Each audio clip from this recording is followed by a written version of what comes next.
Today we begin a new Christian calendar with the season of Advent. And Advent is a reminder that there is more to come. There is more to come. The word Advent comes from the Latin roots venio, which means coming, and ad, which means to. And it's not talking about Christmas. Advent is not about preparing ourselves towards Christmas.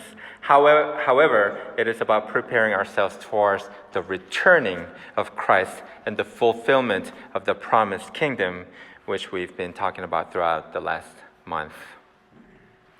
But that's not always obvious and clear to us when the world has long been talking about Christmas ever since the day after Halloween. And it is not to simply be cynical about the consumerism, but to put some intentional balancing effort between celebrating the first coming of baby Jesus in a humble manger while anticipating more to come. The worship series for Advent for us is Are We There Yet? And it is an invitation to such journey of anticipation. And our reading from Matthew 24 talks about the unknown nature of this second coming. The question it raises is, are you alert? Are you alert? For the Thanksgiving week, our family visited Hyun's family in Akron, Ohio. Hyun's sister's family in Akron, Ohio. The last time we visited them was about 3 years ago. So it was about time. And I had specific goals and hopes that compelled me to this trip, even though it was more of a spontaneous side. I didn't necessarily write those goals down on a piece of paper, but I think we all do set certain goals when we go on a trip, right? For me, I personally needed a break from so many things that happened within the past few months, few weeks, and to take some time before many things that will be happening in the busy December month. But I also insisted on this short trip because I knew it was going to create some breathing space in Hyun's life, my wife's life, for her to be with her sister. So I insisted on that. So our family went on this journey together. Monday morning, we loaded some minimum stuff into the minivan, and I plugged in the address into the GPS. 10 hours and 20 minutes. That meant, with all the bathroom breaks with the little ones, it'll take us about 12 hours of driving that day. We grabbed some breakfast and coffee from Dunkin' Donuts and filled up the gas. Then we were on the interstate. 20 minutes in, our 6-year-old asked this ontological question. Are we there yet?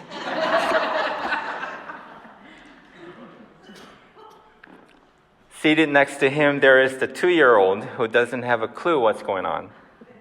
She was just tuned into her, doing her normal stuff, enjoying her rare Dunkin' Donut treats. We were on this journey together, but we were all at a different place. And when we, as a Christian community, are on this Advent journey together, it's not that much different. We are all at a different place. Some of us are more anxious about the journey. Some of us may prefer to stay where we are now. Some of us may be more hopeful, and some of us just want the journey to be over. Some of us are just enjoying the ride. This is what the gospel is trying to explain when it talks about, in verse 30 and 39, as it was in the days of Noah, so it will be at the coming of the Son of Man. For in the days before the flood, people were eating and drinking, marrying and giving in marriage, up to the day Noah entered the ark. and they knew nothing about what would happen until the flood came and took them away. The question is, are you alert? Are you awake? But there's much more important and deeper question that matters more. And that question is, alert to what? Awake to what? Our first reading from the prophet Isaiah paints this picture of what that what is. In the last days, the mountain of the Lord's temple will be established as the highest of the mountains. It will be exalted above the hills, and all nations will stream to it. The Lord will judge between the nations and will settle disputes for many peoples. They will beat their swords into plowshares and their spears into pruning hooks. The point that really matters the most to us from the Isaiah reading is the verse that comes after this. This is where all of these ideal images become practical and applicable to our everyday life. And verse 5 in Isaiah chapter 2 goes like this. Come, descendants of Jacob, let us walk in the light of the Lord. What Isaiah is offering is not only a vision, but an invitation to our daily living. Will it actually come true? Stacy Simpson Duke from the Feasting on the Word, she says that the future belongs to God. The future belongs to God, but the first step towards that future belongs to those who have glimpsed God's light and are willing to trust that enough light lies ahead. The future belongs to God, but the first step towards that future belongs to those who have glimpsed God's light and are willing to trust that enough light lies ahead. Every school year around this time, there is an opportunity for us to meet our child's teacher through the parent-teacher conferences. This year, I was surprised by how the first grade curriculum is very, very well personalized based on the child's developmental status. There are still certain behavioral or academic expectations according to their age group, but as far as how each child gets there is customized and personalized to each child. Even the way they evaluated each child reflected those values of personalization. Christian discipleship is like that. It's a journey that is unique for every individual. It's not a uniform system that everyone needs to fit in. It's not that. This is a journey. This is your journey. This is not a journey that someone else will walk for you or teach you about.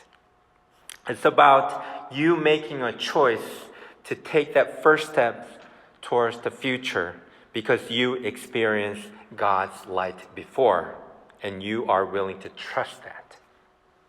I think understanding that is the crucial first step as we begin this journey together. And then the next step is to know that it's the same way it works with the one sitting next to you. Your spouse, your child, your friend. No matter how well you think you know them, they are walking this journey with God in a very special and unique way that is different from yours. And respect that. Respect that. I sometimes wonder, why are we so frustrated in a relationship? Why do we have setbacks? Why do we get disappointed and discouraged? Why do we get so stressed in our lives? Because deep inside of my unconsciousness is wondering why that other person, why my boss cannot be where I am at. Why can't the world just function the way that is proven in my life? We begin this first Sunday of Advent with the theme of peace. And I have been more convinced that peace is not just about the global concept or the mountaintop concept that Isaiah talks about, but it is talking about the inner peace in each one of us. So my question to you this morning is, do you have peace in your heart? Is there peace in your heart?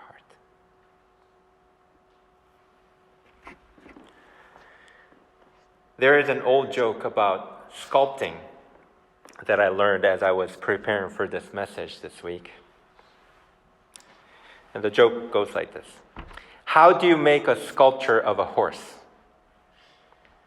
You get a rock and carve away anything that doesn't look like a horse.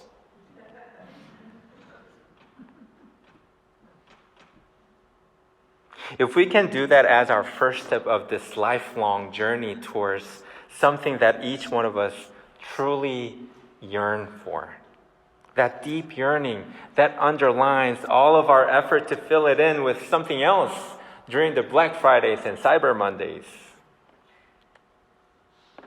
What if we can do that kind of sculpting as a culture and a community, carving away anything that doesn't look like the vision we have for God's reign?